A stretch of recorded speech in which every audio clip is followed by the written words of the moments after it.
জোহার। তো খুড়া, আপনারা সবাই জানেন কদিন আগে পুরুলিয়া মুখ্যমন্ত্রী আমাদের মমতা ব্যানার্জি এসেছিল এবং আমাদের মাহাতো বা কুর্মী সমাজ নিয়ে কিছু বক্তৃতা দিয়েছে। তো সেই বক্তৃতারে আজকে কিছু পার্ট আমি আলোচনা করব। যাই হোক দিদি, আমাদের যে আইসিয়ে পুরুলিয়ার বুকে আমাদের কুর্মী সমাজের নিয়ে, মাহাতোদের নিয়ে কিছু যে কথা বলেছে, এটার জন্য সত্যিই মানে কি বলবো, তাকে ধন্যবাদ দেওয়া একান্তই দরকার। তো তার কিছু কথার আজকে আলোচনা করব।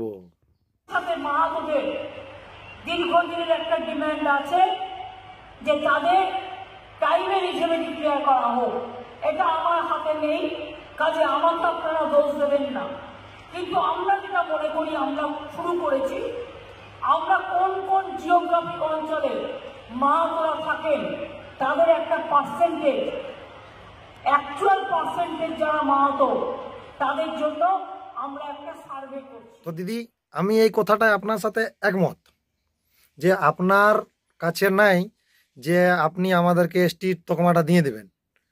আমি জানি যে আপনি ওটা কোনোদিন পারবেন নাই, কিন্তু মাহাতোদেরকে বা কর্মীদেরকে এসটি হতে গেলে আপনার দপ্তর থেকে, মানে আপনার রাজ্যের যে ডিপার্টমেন্ট আছে, সেই ডিপার্টমেন্ট থেকে ফার্দার এন্ড কমেন্ট জাস্টিফিকেশনটা পাঠাবার এইটার মানে কি বলবো, যোগ্যতা বা অধিকার বা যাই বলুন, এটা কিন্তু আপনার আছে। আর এইটা আপনি দীর্ঘ 7 বছর ধরে আজ দিচ্ছি, কাল দিচ্ছি, অমুক দিচ্ছি, করে দিচ্ছি, এইসব প্রতিশ্রুতি দিয়েই ভুলাই দিচ্ছে। আমি জানি আপনার নাই, ওটা উপর মহলের ব্যাপার বটে, কিন্তু আপনার যতটা কর্তব্য আপনি যদি ওইটা করে দেন, তাহলে আমরা খুশি হয়ে যাব।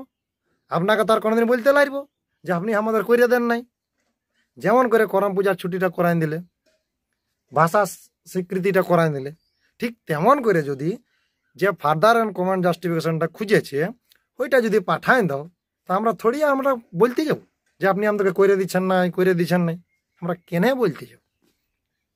আরেকটা সিদ্ধান্ত যেটা আপনি নিয়েছেন না, ওই সার্ভে করার ব্যাপারটা, খুব ভালো সিদ্ধান্ত। আপনি যত শীঘ্রই পারেন সার্ভে করুন।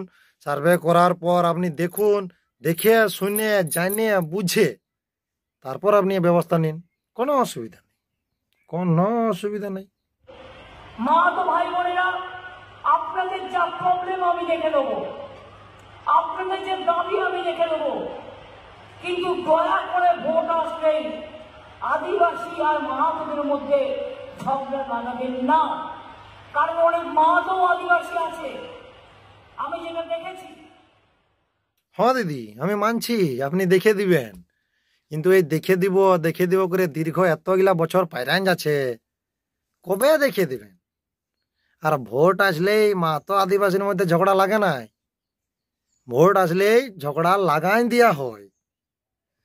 আর ভোট আসলেই আমরা ঝগড়া লাগি নাই, ভোট আসলেই বরং আপনাদের লোকেদের বা আমাদের সরকারের মনে পড়ে যায় যে ওইখানেও আমাদের ভোটার গা আছে, ওদেরকে যাই কিছু একটা সান্ত্বনা দিতে হবে যাতে আমি ভোটটা পাই। ভোট দেওয়ার চিন্তাটা আমাদের মাথায় আছে, আমরা কাকে ভোট দিতে হবে আমরা জানি।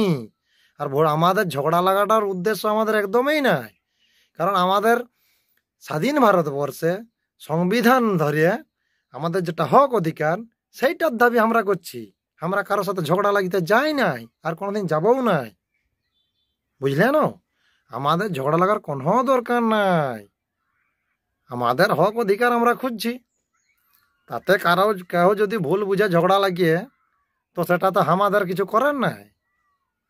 কারণ আমাদের ডিএনএ রিপোর্ট বলছে, আমাদের যত ডাটাবেস আছে তারা সেই ডাটাবেস বলছে যে আমাদের এটা অধিকার বটে, তো আমরা নাই মাইব।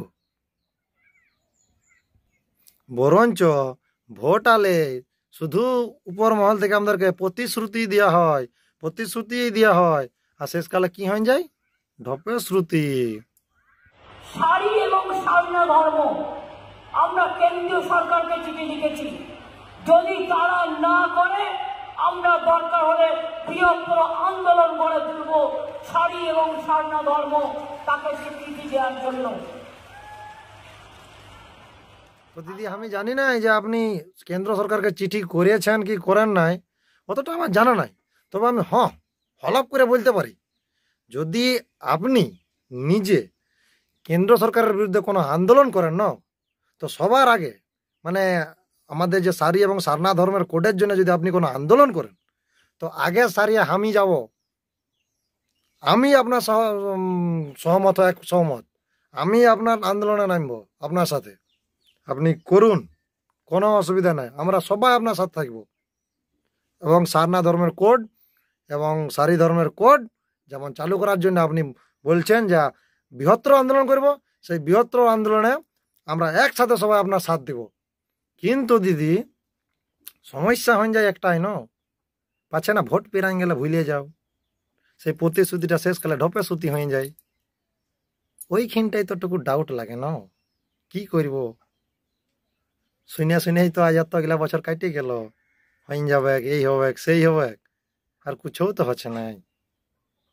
তো আশা রাখবো দিদি যে এইবার আপনি যে কথাগুলা বললেন অবশ্যই পূরণ করবেন, প্রতিশ্রুতিটা যেমন মানে কি বলবো ফুটিয়ে উঠে, ঢপে শ্রুতি না বনে যায়। বাকিটা জয় গুরু।